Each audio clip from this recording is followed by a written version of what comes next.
Kuelekea mchezo wa fainali ya kombe la shirikisho Afrika kati ya RS Berkane na Simba dhidi ya RS Berkane, mchezo wa marejeano pia ambao utafanyika hapa.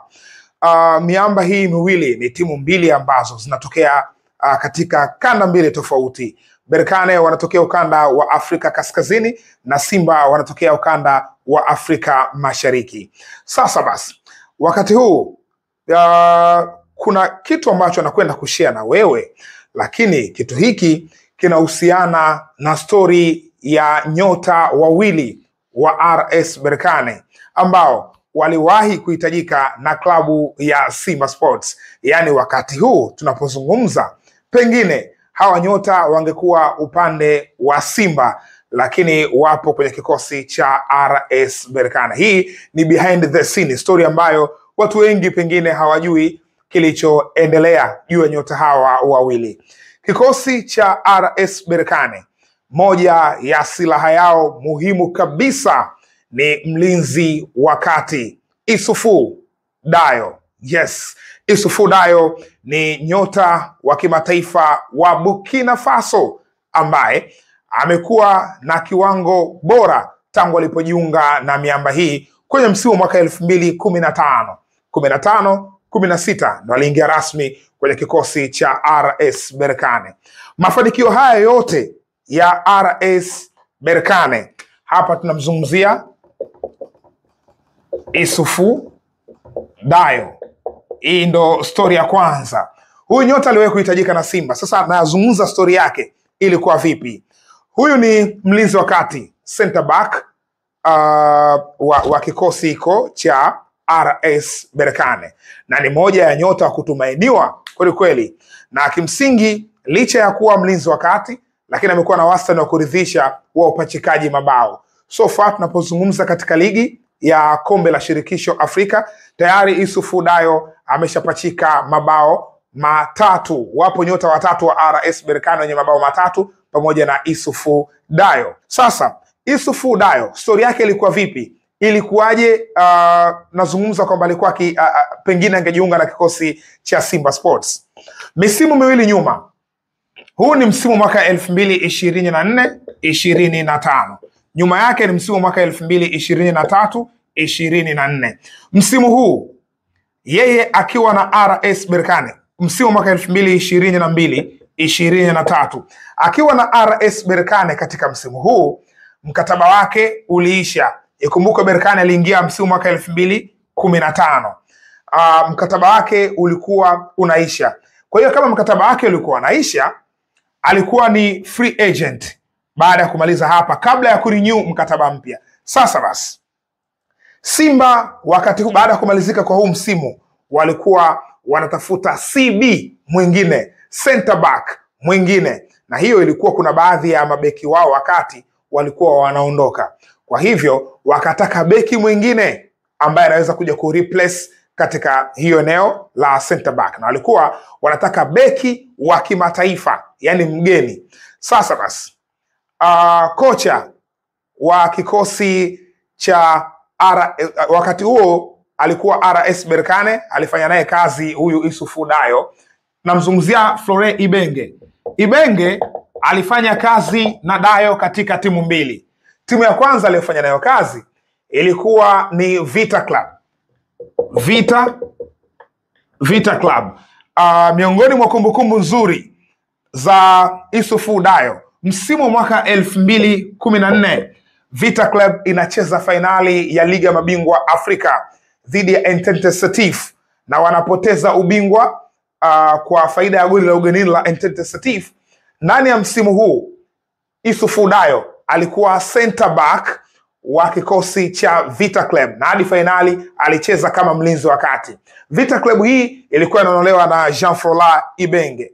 Miongoni mwa nyota wengine ambao walikuwa kwenye kikosi kile ni golikipa Nelson Lukong, ambaye watu Tanzania wengi wanamfahamu kwa sababu aliwahi kuja hapa mara kadhaa na kikosi cha Vita Club.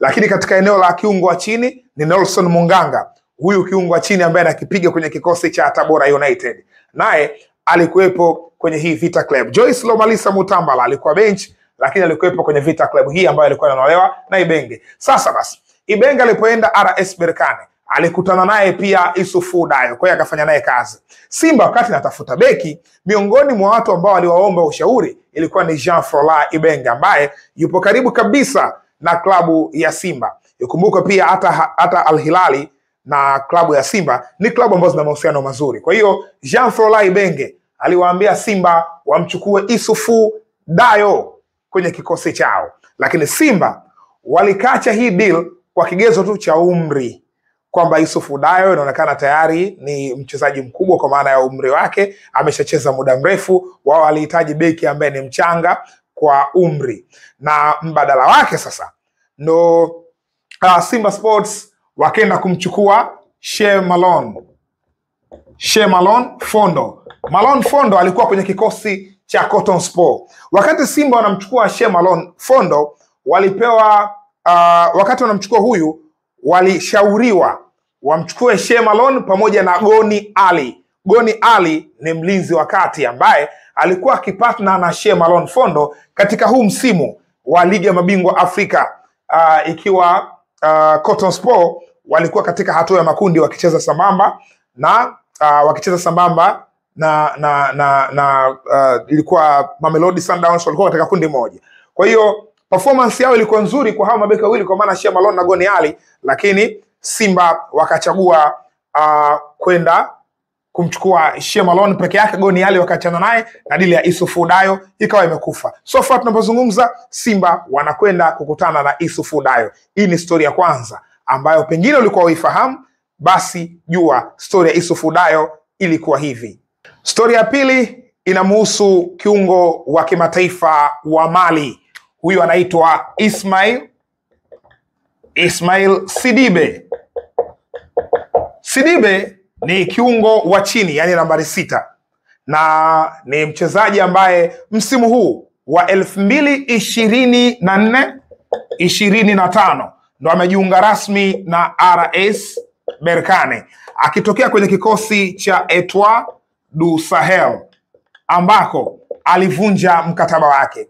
Unajua timu nyingi za Tunisia zimeyumba kiuchumi. Nyingi timu ambazo zimebakia strong ni ile Taraj Esperance, lakini nyingi zimeshuka. Miongoni mwa timu ambazo zimeshuka kiuchumi pamoja na Etoile du Sahel. Sidibe alikuwa ni dimba la chini, yani kiungo wa chini wa hii timu ya Etoile du Sahel.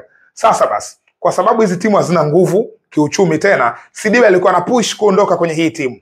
Sidibe alipelekwa na agent wake kwenye kikosi cha Simba.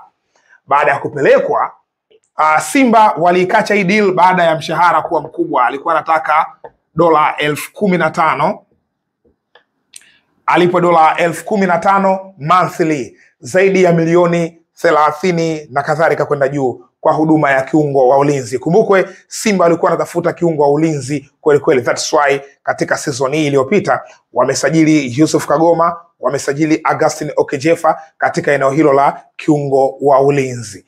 Hivyo Simba waliikacha hii deal kwa sababu ya fedha nyingi ambazo zimetajwa na timu au upande wa Ismail Sidibe. Ni nyota ambaye kwa sasa yupo kwenye kikosi cha RS Berkane baada ya kushindikana kujiunga na Simba, akaenda kujiunga na RS Berkane.